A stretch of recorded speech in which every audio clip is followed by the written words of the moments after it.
Picture this. It is 1895. The sun is blazing over the dusty plains of the Transvaal, a massive iron machine, breathing fire, spitting steam, shaking the very earth beneath it, comes screaming through the wilderness at 40 miles an hour. And the people watching it, they run, they scream, they fall to their knees, because they have never seen anything like this in their lives. Now fast forward, 150 years later.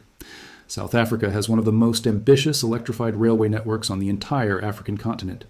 Billions of rands invested, thousands of kilometers of track cutting through mountains, deserts, and coastlines. And yet, right now, trains are being stripped for scrap metal, stations have collapsed, entire lines have gone completely dark. How does a nation go from building the greatest railway system in Africa to watching it fall apart from the inside? And more importantly, can it ever come back? Stay with me, because this story starts long before the first locomotive ever touched South African soil. In this video, we are going to travel through time, from the ox wagons of the 1800s, all the way to the electric locomotives and futuristic rail plans of 2050. We will talk about the British engineers who built the impossible, the apartheid government that weaponized the railways, the post-1994 era that promised transformation but delivered something far more complicated, and the catastrophic collapse, the looting, the vandalism, the fires that brought the entire system to its knees. We will explore the visionary plans being drawn up right now, high-speed corridors, hydrogen-powered freight trains, smart stations, and ask the only question that actually matters. Will South Africa's railways rise again, or has the damage gone too deep to fix? And here's the thing. The answer to that question depends on one decision made back in the year 2015, a decision that, at the time, nobody thought was a big deal. But we will get there. First, let us go back to the very beginning. Before there was a single kilometer of railway track in South Africa, there were ox wagons. Imagine hundreds of oxen, sometimes 30, 40 at a time, dragging enormous wooden wagons across terrain.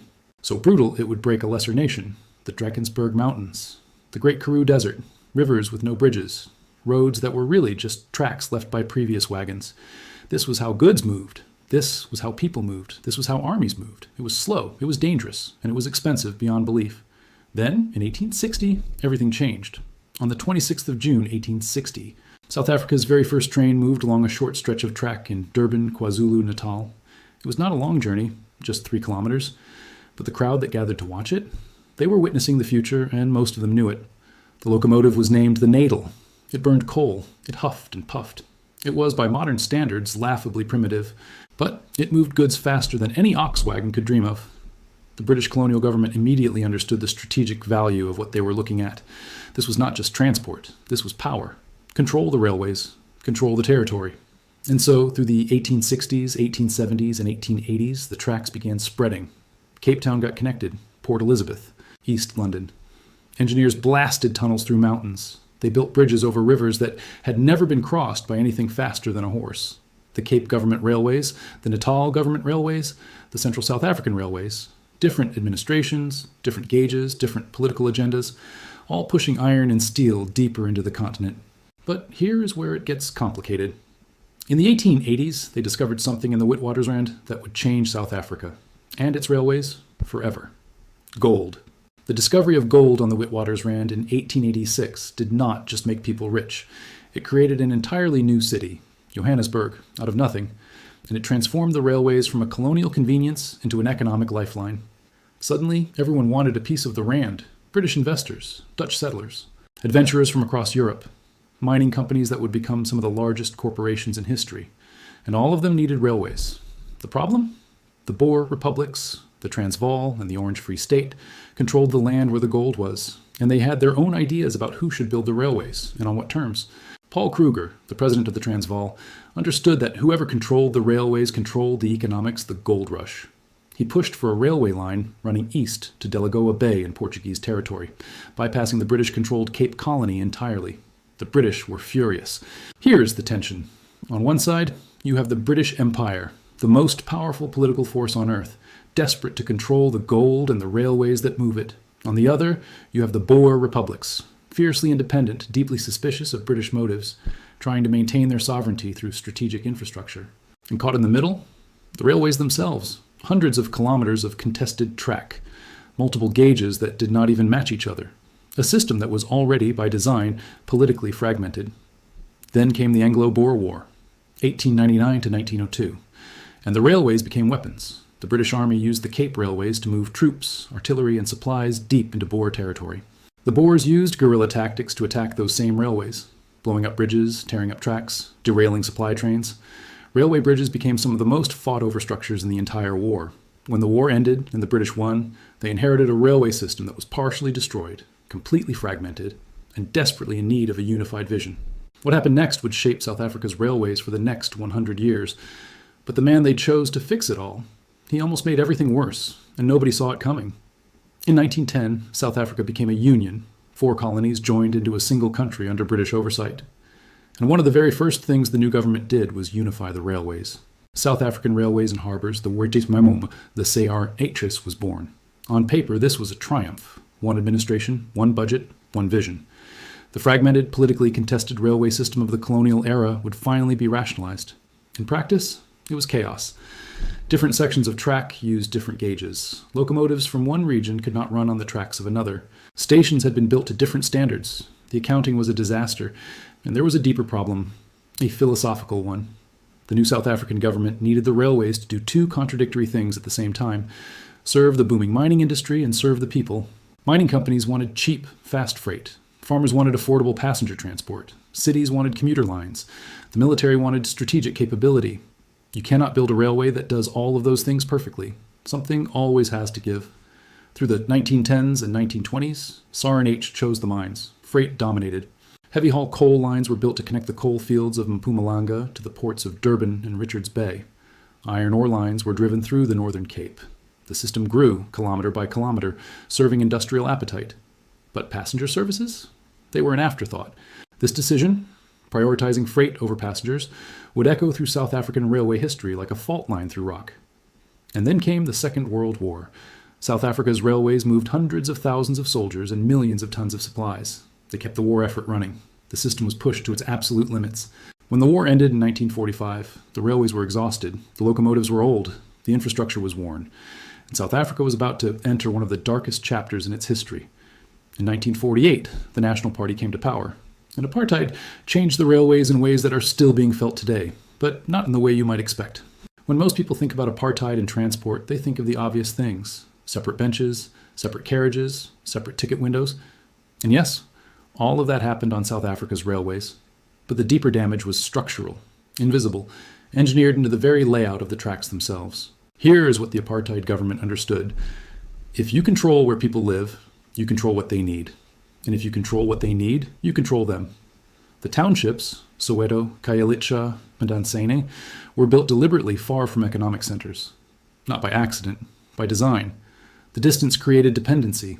Workers needed transport to get to the cities where the jobs were. And the railways provided that transport. Cheap, crowded, unreliable transport that kept the workforce moving while keeping them physically separate from the people they worked for. This was the genius of the apartheid railway system. It was not just segregation. It was economic architecture. Meanwhile, the government was investing heavily in a different kind of railway.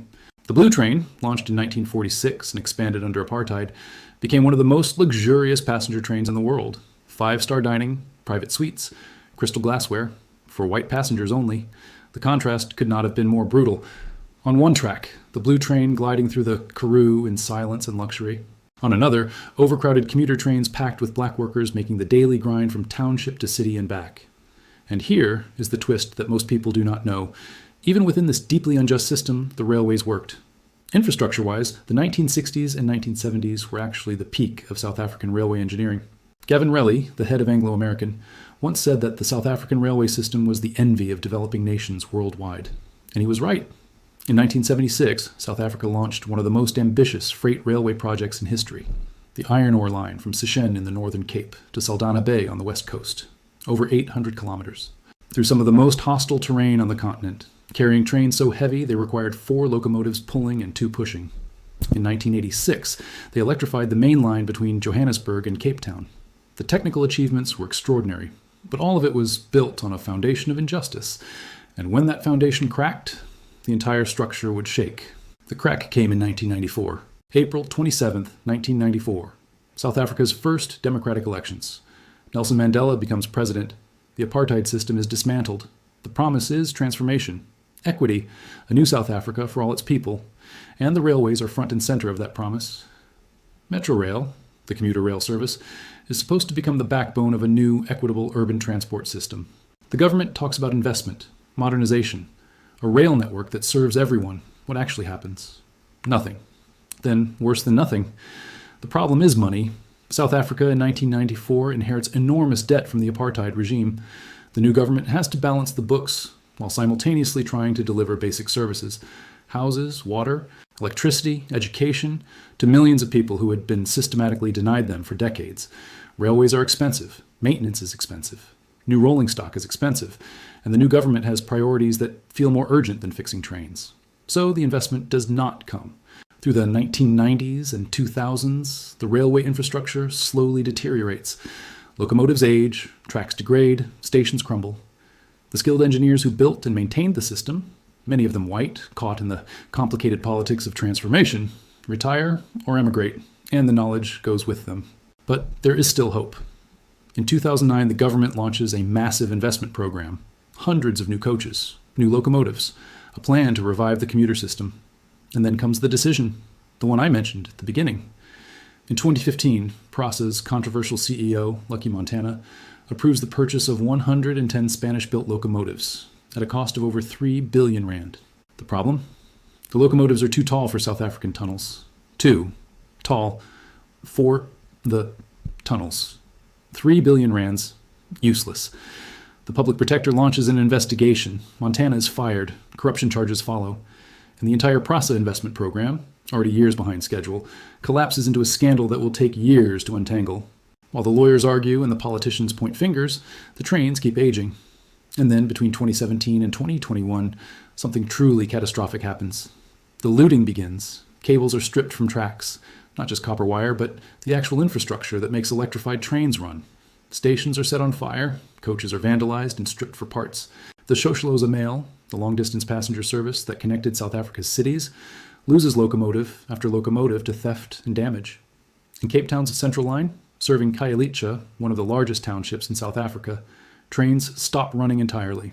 Commuters who depend on this line to get to work, to get to hospitals, to get to schools, are left stranded. The line does not recover for years. 40% of the entire fleet is declared unfit to run. South Africa's railway system, once the pride of the African continent, is in many ways broken. But here is where the story gets interesting again, because South Africa is not giving up on its railways, and the vision for what they could become by 2050 is genuinely extraordinary. In 2022, President Cyril Ramaphosa announced a railway revitalization program, a multi-billion rand effort to restore, modernize, and expand the network. The Central Line in Cape Town has been partially restored. New Gabela rail coaches, built in South Africa by South African workers, are rolling out of the factory in Dunatar, east of Johannesburg. Transnet, the state-owned freight company, is bringing in private operators to run trains on some corridors, breaking the old state monopoly and injecting competition into a system that desperately needs it. And the big vision? High-speed rail. Engineers and planners are talking about a dedicated high-speed corridor connecting Johannesburg and Durban, 500 kilometers, potentially covered in under 2 hours. A line connecting Johannesburg and Cape Town, urban metro systems in cities that currently have none. There are proposals for hydrogen-powered freight locomotives, using South Africa's abundant sunshine to generate green hydrogen, which then powers the trains. No emissions, no coal. A rail network that actually contributes to climate goals. Smart stations, real-time tracking, contactless payments, integrated ticketing across bus, train, and taxi. A mobility ecosystem, not just a train service. Is all of this realistic? Honestly, some of it is. Some of it is ambitious. Some of it is right now a dream. But the dream matters. Because without a vision of what the railways could be, they will simply continue to decay into what they have become. And South Africa cannot afford that. The people who depend most on public transport, the working class, the poor, the millions who cannot afford a car, they are the ones who suffer most when the trains do not run. Every day a train is canceled is a day someone misses work, misses a hospital appointment, misses a chance. The railways are not just infrastructure, they are a promise South Africa made to itself in 1994. And the question now, in 2026, is whether that promise can still be kept. Remember that crowd in Durban in 1860? The ones who ran, who screamed, who fell to their knees at the sight of something they had never seen before. They were not afraid of the train, not really. They were overwhelmed by what it represented. A future arriving faster than anyone was ready for. A force that would reshape their land, their economy, their lives.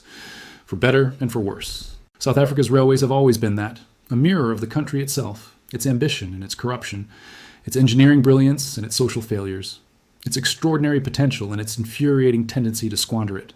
From ox wagons to steam, from steam to diesel, from diesel to electric, from electric to, what? Hydrogen? Solar? Something we have not imagined yet? The track is there, thousands of kilometers of it, stretching from Cape Town to Johannesburg, from Durban to Musina, from Saldanha to Sishen. The question is not whether South Africa has the infrastructure to build a world-class railway system. It already has. The question is whether it has the will. And if the answer is yes, if the plans become reality, if the investment flows, if the corruption is stopped and the cables are not stolen and the coaches are not burned, then by 2050, South Africa's railways could once again be what they were at their peak, the envy of the African continent.